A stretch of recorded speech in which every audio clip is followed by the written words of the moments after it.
Something dropped. Start it over now. Oh. What's up, everyone? I'm Scott.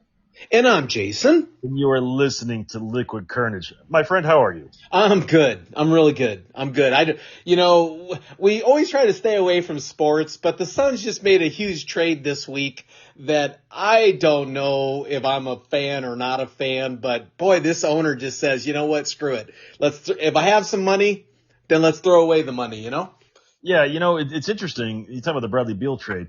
I don't hate it, but I don't love it. I feel like this is the Brooklyn Nets in 2019, 2020 all over again when they got KD and Kyrie and James Harden. And I don't know. It's as long as everyone's healthy. I mean, we might be the first team in NBA history to have a 5-player team and nobody fouled out and nobody ever sat on the bench for the entire season. Yeah, they're such animals health-wise that they just play 82 games, don't take a break. They just play 48 minutes, and we score 150 points a game. I mean, yeah. Exactly. I get the precipice of a win now, but I guess I'm not terrified of it because we just spent a decade plus in basketball purgatory. But when you make deals like this, at some point it comes back to bite you. And we have 3 players under contract for the next 3 years that are costing us almost half a billion dollars, Yep. $445 million. Yep. I mean, Yeah. And if we win, it was worth it. If we win championships, if we beat the Nuggets, if we cruise like the Lakers did in 2001, okay, great, man, I love it. But what you pay for today, you got to make sure you know what it's going to cost you tomorrow. And I don't think our owner cares, which is fine. But being an Arizona sports fan, I will love it until all of a sudden we're watching the 2004 Diamondbacks lose over 100 games just 3 years after winning the World Series. Yeah, I think I've quoted it before, but I used to watch the show Billions, which had a character that was like a, huge, rich fund manager who was kind of ethically, morally questionable on how he did his business, but they could never catch him. Well, anyways, one of the very first storylines was he was being egged on to buy some, huge mansion that it was just too much mansion for one person, right? And the guy said, you really shouldn't spend that money on this. You really shouldn't. And he said, I shouldn't. But then again, what's the point of having fuck you money if you never say fuck you? And I feel like Ishbia is. Like, he's like, I got all this money. Why not? Screw it. And I love that. Don't get me wrong. It's nice to go from having, Ebenezer Scrooge Sarver to this version of Ebenezer Scrooge that had just got woken up from the ghost of Christmas past and is going to spend his money.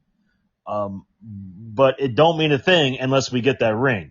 Okay, and see, from a business perspective, I totally understand that logic, but you can't tell me that this won't get more and more people into the seats to watch this team play. They're already selling out. But I'm just saying that you buy jerseys, sales, and excitement about the team and I mean, there is a business aspect that you put a quality product on the court.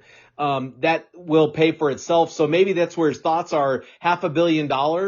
What's $500 million when I have a team that's making me millions and billions of dollars? Yeah, no, I get that. You got to spend money to make money. I'm afraid from the fan perspective of, what happens when, 4 games into the season, Kevin Durant slips on a warm-up layup again and he's out. Or Booker pulls his hamstring inevitably. Or Bradley Beal does whatever he does to not play a full season for the last 4 years. Well, it's another side to look at this is that, every time they tried to build these super teams, it doesn't matter the sport. Every time they tried to build one of these super teams, very rarely does it equate to a championship. I think the Rams were probably the closest in recent memory to say that you build a super team and they win a championship. I would say the 2017 Warriors with Durant when he first came over there. I'd say them too. I would argue though that team was already good. That team, they were already. they had just won.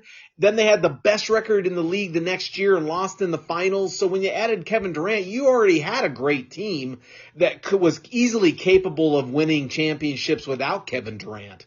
You know what I mean? Yes, So but even that, I could say that to me was an example of a like, for example, the Brooklyn Nets, when they had Kyrie Irving, Kevin Durant, James Harden, was trying to form a super team and never did anything. Yeah. Because of injury. You're right. Semantics, arguments, I guess I see what you're saying, but you look at football, it doesn't work, right? You look at basketball this year, the Denver Nuggets are not a super team. I'm sorry. By the definition of what we're talking about, you just bring in all the best players and kind of formulate a team. The Nuggets this year, the Golden Knights, are they a super team?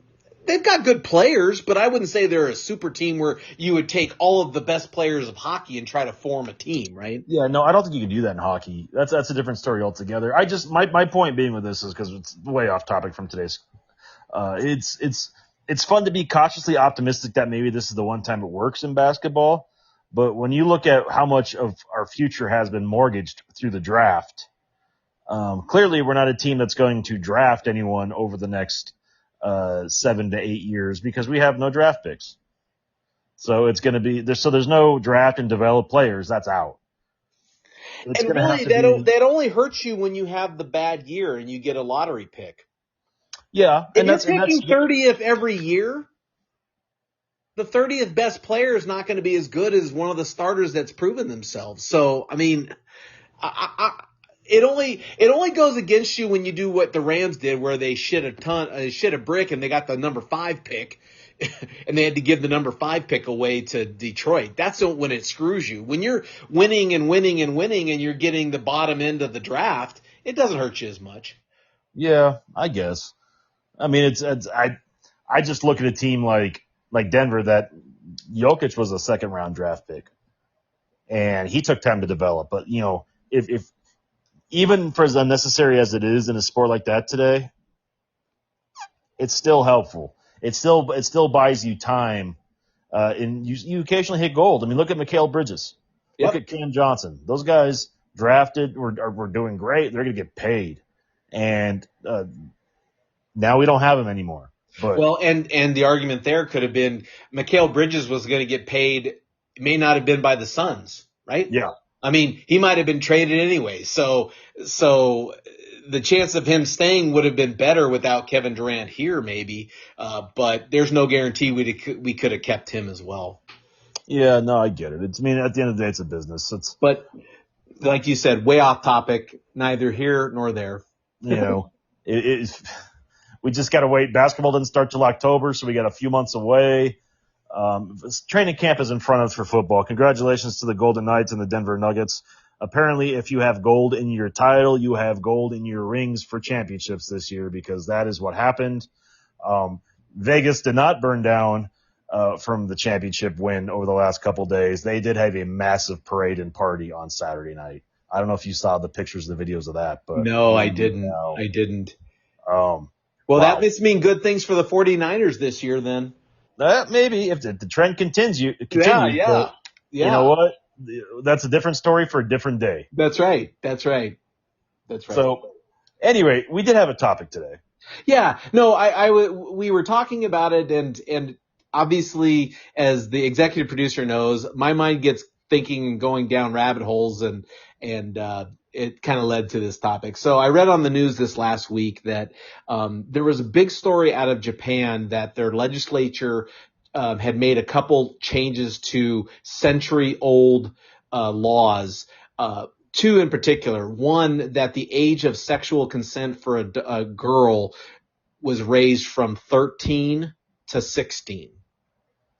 And the second is that the law no longer requires that forcible resistance is needed or needs to be shown to prove that someone raped you.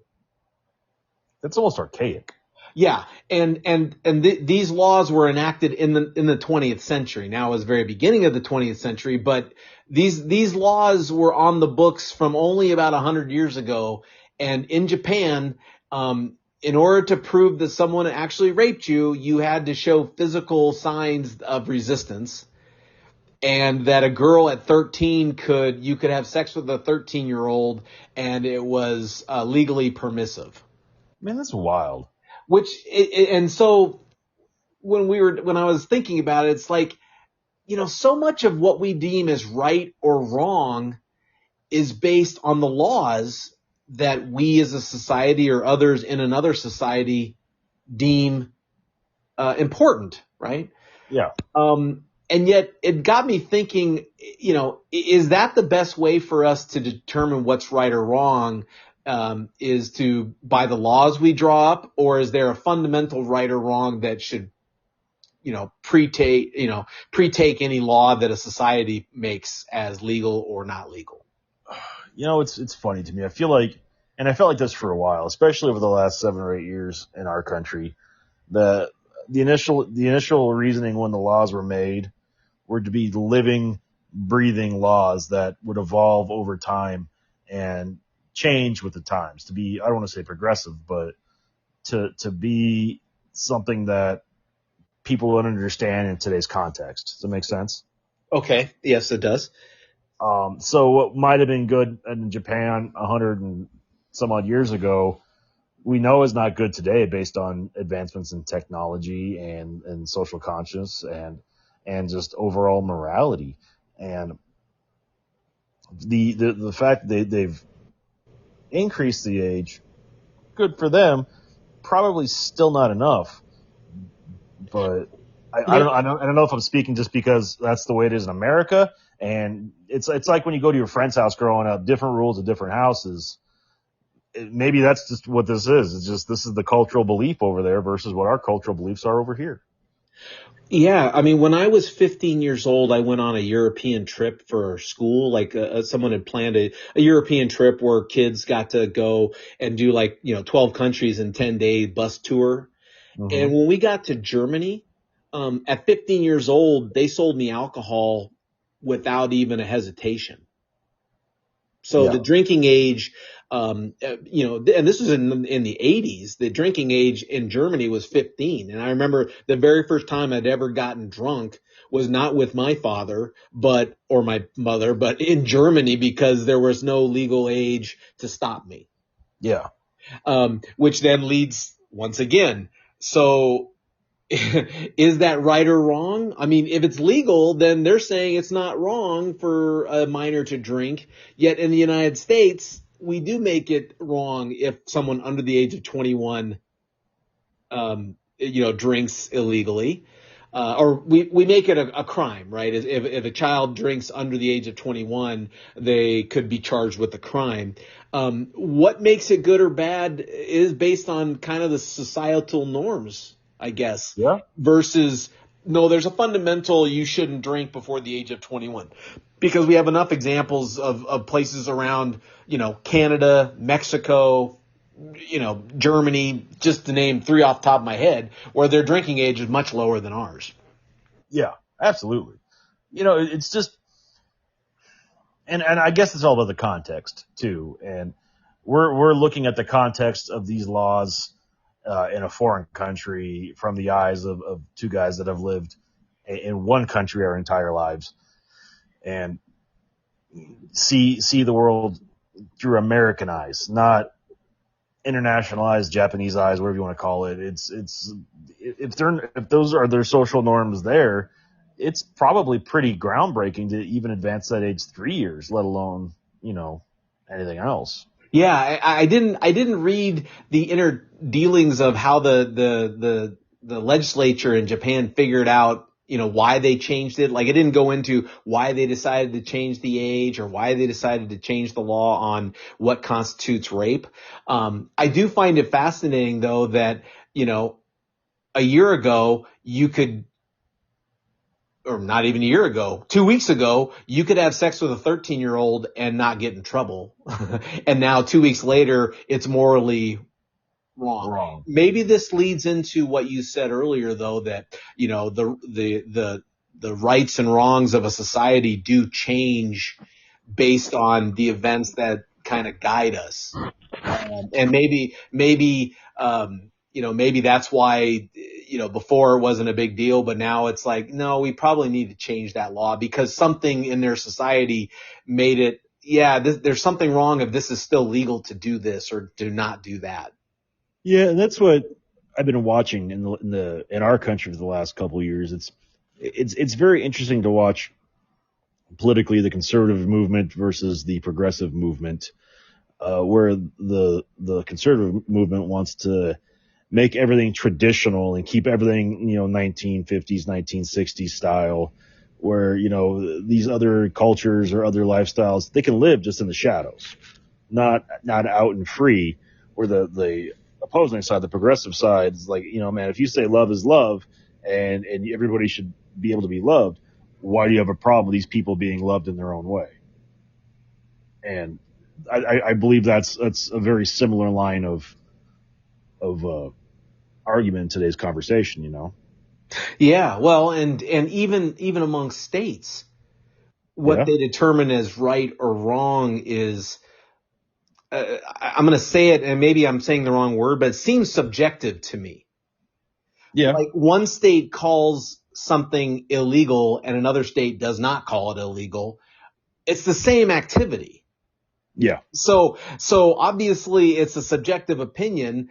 Do you feel that social laws of right and wrong, do you feel like it should mesh with maybe a theological sense of right and wrong? No, because once you start getting into the theology, there's 7 billion different people in this world, which means there's potentially 7 billion different beliefs. Now, the number is not that high, but when you start having so many different branches of Christianity, that makes it hard to have any kind of theology that applies to everyone, I'm thinking just off the top of my head, in both theology and in social, murder is wrong. Yeah. We all have a common understanding of that it's not right to kill someone. And there are people, don't get me wrong, there are people in our society that commit murder and they usually go to prison. Even those people who commit the murder know in most cases that it's wrong. Yeah. Like there's no rhyme or reason to debate. Oh, well, this state says it's okay to murder someone, but this state says it's not. Like there is some higher level laws that we can determine right or wrong. Yeah, I feel like there are some laws like murder that you can look across the aisle, across the religion, whatever, and say, yeah, man, this is not right. So if this is not right for me, this is not right for you. This doesn't feel right on a lot of different levels. We can make a rule about it. But once you start, nitpicking different, theologies, religious beliefs, just overall beliefs, and hoping that you can find common ground, you're going to have a lot of weird rules that probably don't apply to everyone, Well, and maybe too, I mean, even that, I mean, some of the states in the United States, murder is wrong, but they have a stand your ground law, which means that if you're put into a situation where you have to defend yourself with lethal force, you'll be allowed to do that. So even the murder can be justified with certain parameters that are spelled out in the law. Yeah. I think Arizona has one. Don't we have a defend your person or stand your ground law? Yeah. And so for someone like you, what do you think of a kind of an objective? Yeah, murder is wrong, but in our state we're okay with allowing it in certain situations. Well, I that's one of those, everything is situational. Mm-hmm. And I think when you have a stand your ground, that applies to like your homestead, your property, someone coming on, trying to get into your house, anything that makes you feel threatened on something you own. So, you can't just stand your ground in Walmart on a Saturday afternoon when someone is trying to push you out of the way to get to the Cocoa Puffs. This is, someone's trying to break into your house. Someone's forcefully trying to enter your domain or your space that is legally yours, and you have tried to rebuke them a few times. Yeah. I mean, I remember when I was in Alaska, one day a man obviously had some mental health issue. Either they were Down syndrome, or they obviously had something that was mental health disease. But they walked right into our house and were sitting in our living room. Really? And I remembered my dad just when I told him, I said, Dad, there's someone in our house. He came up, he didn't have a gun with him, but he said, hey, you need to leave. And now he's forceful about it. And the guy stood up and said, I'm sorry, and left. And I think, man, that was 40 years ago. In today's world, there would have been a shoot first and ask questions later, right? And totally justified. That incident would have been totally justified in today's world. And back then, it might have been justified then too, but it was not someone breaks in my house, I have to shoot them, So even times have changed on those kind of things. Our reactions to activities, and maybe it leads back to the laws themselves, are because things change in our society.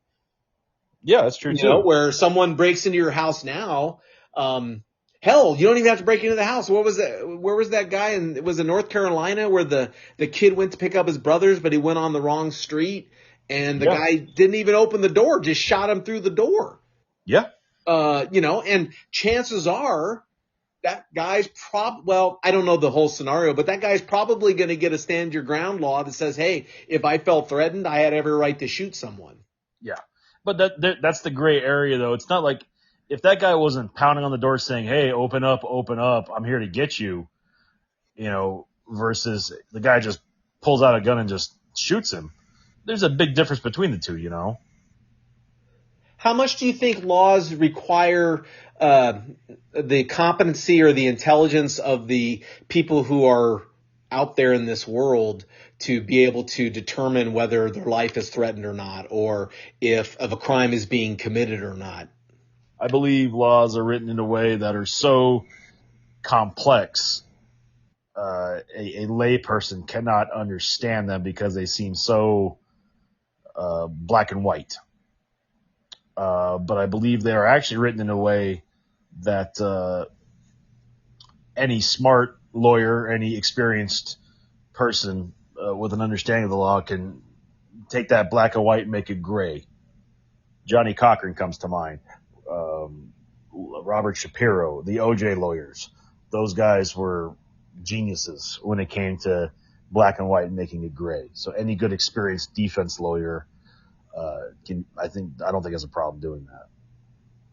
And, one of the things that maybe is timely now, but one of the great things about our justice system is that it is proof beyond a reasonable doubt, proof beyond someone who manipulates facts or manipulates clues. I mean, the burden of proof is so strong on the prosecutor to determine that the law is being violated, that it makes the strength of our judicial system that it requires just the burden of proof is so strong that any one little thing that is not in line can throw a case out completely. Even if the person is completely guilty of the crime, their ability to be in our justice system is maybe what makes our justice system as strong as what we thought for at least a long time up until recent history.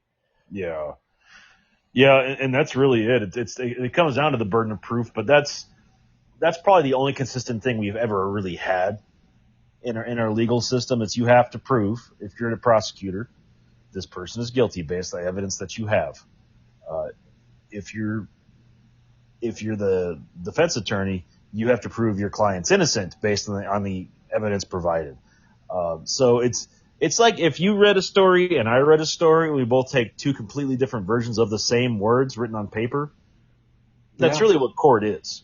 That's true. Yeah. You see the exact same stuff I see, but you interpret it this way, I interpret it that way, and at the end of the day, that's what a lot of these rules are. That's a good point. are interpreted based on who's reading them and who can explain it the best to the person who gets to decide which way it goes.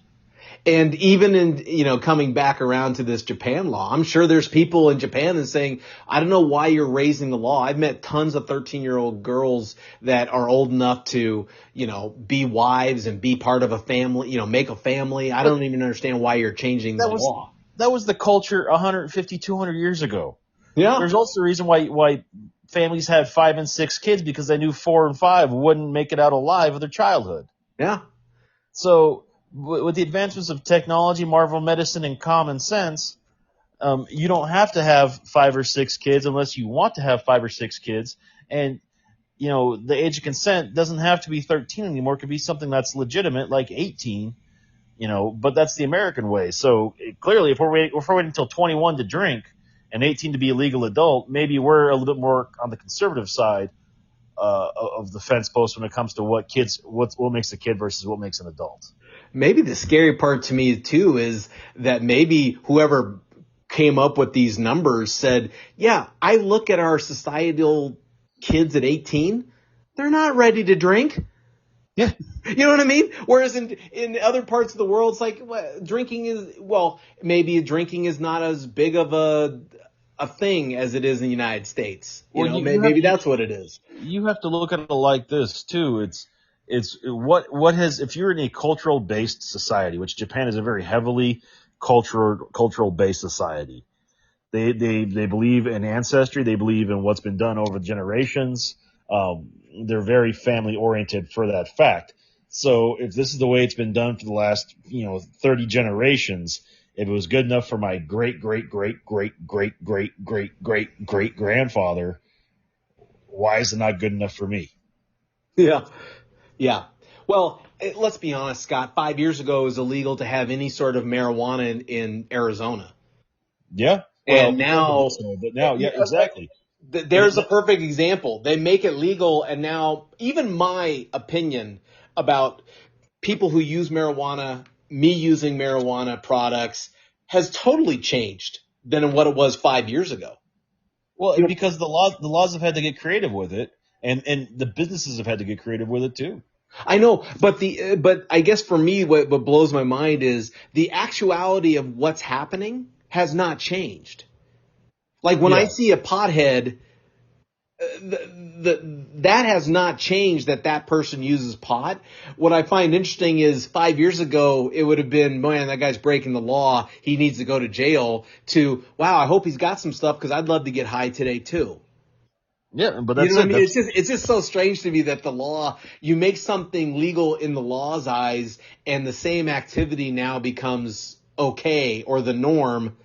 And 5 years ago it was, tisk tisk. I can't believe anyone would ever use pot. That's kind of the point I was making. It's the evolution of society in some states. Maybe. Yeah. Cause my father-in-law still to this day looks at, anyone who uses pot as like, oh my gosh, that detriment, they're a loser, it's destroying their lives.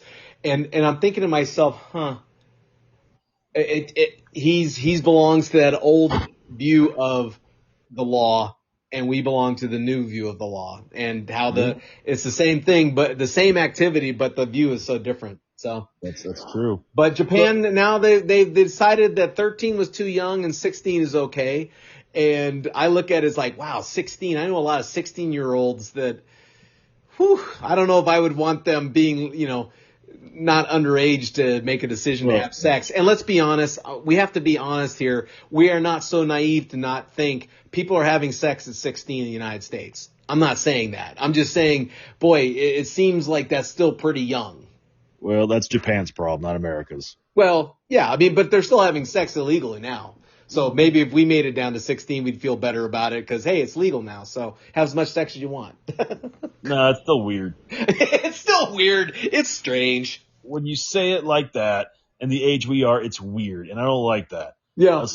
Yeah, we've definitely advanced age enough to say, that's still we're going to end the conversation on that because that's just wrong on a lot of different levels. So as we wrap up today's show, if you've come across a law that was weird to you back then, but all of a sudden makes sense or vice versa, because the politics of the world or the beliefs of the world have changed. We want to hear about it. Hit us up on Facebook, Instagram, or Twitter, all at Liquid Carnage. If you have any summer hiking trail ideas for our EP up in the Denver metropolitan area, hit him up on liquid_EP at Twitter and the Instagram. Yeah. I mean, I think that the summer in Denver sounds like it's amazing right now. I have a friend who lives in Denver, and he said the weather has just been absolutely perfect. So I hope a lot of people send him some ideas. Yeah, no kidding. Me too, because we'll be up there in a couple of weeks. So there you go. There you go. All right, man. With that being said, take us home. Hey, thanks for listening, everybody. We appreciate you. That was Scott. I am Jason. And as always, if you never